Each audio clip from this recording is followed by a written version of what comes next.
Hi guys, welcome back. Today, if you haven't already read the subtitle, today we're going to be talking about being a stay-at-home wife, a mompreneur, an entrepreneur with kids, whatever you want to call yourself. How can you work it? How can you delegate your time, set your schedules? How can you be productive while being at home and not lose yourself, not trying to find your identity, separate business and personal, even though business is personal when you're at home, a family to take care of, when you have kids to rent after. It can be kind of tiresome. It can be lose yourself. So today I'm just going to briefly talk about what you can do, or how I overcame some of those confusing, separate the two and be me and be a good mom and a good wife to my husband and have my business running successfully. So firstly, I do like to get up in the morning, start my day as a mom. Even though I do find myself, my alarm clock goes off or the baby gets up early, I find myself trying to wake up before my alarm clock goes off. I'll pray. I read a scripture from the Bible, pray, and then I'll go to social media. If that might be checking my emails, which is typically checking my emails, seeing any text messages that came through, any sales I have for that day before I woke up or for the night previous, if I haven't been able to look at them like that. And then I check social media, and it's not just to see what's happening in social media. It's more so if I got a new follower, if I got a new DM, if somebody's asking a question on my page regarding something that I wore, regarding something that they want to buy. It's that type of engagement with social media, not see what baller alert is talking about or who had the best dress on last night at the awards. I can care less. That's typically from like 6:30 to 7:15, and then my daughter wakes up around the clock around the same time every day. It's between 7:15 and 7:30.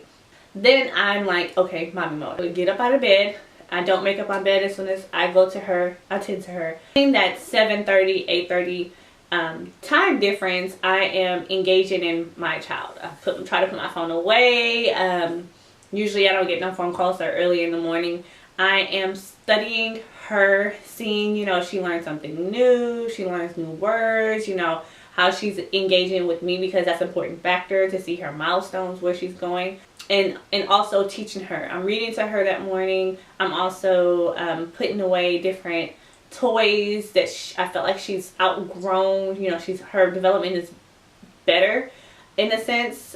We're doing our ABCs, our numbers, our nursery rhymes, our colors, our shapes, our animals, like those type of things between that 1 hour difference. She's like clockwork. She's going to tell me she's hungry. I head downstairs, make her food, and I put her in a high chair in front of a TV. Like, oh no, parent 101, you don't do that. But this works for me. I don't know what works for you, or what happens in your household, but works for me. I put her literally in front of the TV while she eats her breakfast. By me doing this, it keeps me put to the side so I can actually do those things that I started, like answering emails, DMs, and stuff like that, for that hour time frame. And right after that, I'm getting less stressed, because I don't like to sit in my office, my front office, in pajamas, because it gets me in a slouchy mood. I'm like leaning in the chair, my energy is not there. So right after that 1 hour, I like to get dressed. I like to brush my teeth. I like to do my hair if need be, and then the rest of my day goes on. It's not as easy as it looks, because you're literally going back and forth to business, personal, business, personal, because I am a stay-at-home wife. I am a mompreneur. This is my business. My house is my business. My lifestyle is my business, but it's also my personal. So that means I have to keep something. My lifestyle is my business, but it's also something that I like to keep sacred. Like, I wouldn't give my address, or I wouldn't tell you and I had with my husband about picking up his shoes. Those type of things. And I won't allow, y'all into too much, like I like to keep everything positive. Even when it comes down to my posts, positive. Anything that I post, anything that I write, everything is circled around positivity, energy, because nobody wants to see negative things. And so that's why I try to stray away from that. Going back to my schedule, you do have to figure out what works for you. If you have to send the baby to the daycare, or like somebody watches your baby 2 times out of the week so you can get some work done, do that. However, for me, I don't have that privilege to send my child off to somebody to watch her during the day. I wish I could, but I don't. I do have a great support system. If I need to, they will be there. And that also goes with when I want to have lunch or brunch with my friends. My baby is with me, you know, and I'm vlogging, I'm, you know, doing all this stuff with my baby. So that is my sidekick until we can put her in daycare. Okay, so the pros of being a stay-at-home wife, a stay-at-home mom, a mompreneur. You get to build that relationship with your kids or your babies. You get to take care of the house. That can also be a con. You're able to build relationships with your friends. Work for yourself. Work on yourself. You're not at work, you know, stressed out and stuff like that. However, that also can be a con. Depends on how you take it. I feel like sometimes I set days, going back to my schedule. Mondays, Wednesdays, and Fridays are my like clean days. And so I'll like wash clothes, wash dishes, like vacuum, doing the stuff that I don't normally do every day. Those are my clean days. So Mondays it will probably be like wash all the clothes, and Tuesday will be like vacuum the floors, mop the floors, and Fridays will be like my bathroom. But like I said, it could be a con because you cleaning up every day, you're like losing track of time. You're like, oh, I can't get everything done because I have so much cleaning up I have to do. I don't have time to cook or something like that. So that's why it's very important to set a schedule. So, you know, like maybe every day at 4 o'clock, which works for me, I start to cook dinner because around 5 or 6 my husband is coming home and dinner will be already done. It also helps us save money because I'm in the house. I'm not using too much gas going back and forth to work. However, if I was to go to work, the pros is not going back and forth to work and having that money, that extra money in the household, you know, working for someone. The pros for working for yourself at home is you don't have a set schedule. You can, you know, go to the mall if you have to, go to the grocery store. You're working on your time. However, you need to have a schedule because you can get lost in transit, you know, trying to do everything else that you're not actually doing your work, I guess. Really? Yeah, y'all will start to mow the lawn. So, and then the cons would be if you was actually going to work Monday through Friday, 8 to 5, you wouldn't be able to see your kids. You wouldn't be able to do anything that you have on the side because you're delegating so much time for. However, you have more structure. Structure allows you to be very proactive. It allows you to do other stuff. But if you was to set a schedule, you will also be very proactive because you know, okay, I have deadlines to meet. I need to get this done on this day, and so on and so forth. Tuesdays and Thursdays are the days that I like to relax. Not relax, but I am more focused on content that I'm putting out, making sure I have the videos that I have uploaded, edited.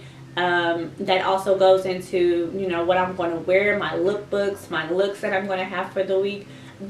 And sending emails, responding to emails, those are my get work done type days. Like you would think it's only 2 days, but no, Monday, Wednesday, and Friday, actually Saturday and Sunday, I usually don't have no days off. I am pouring into my business, pouring into my husband and my kids. It's just all in one. My very, very best pro of working from home is spending time with my family, being here for them. I'm able to take my husband lunch if need be, picking my daughter from school, drop her off if she needs to, have brunch with friends and family. You know, just being able to be me.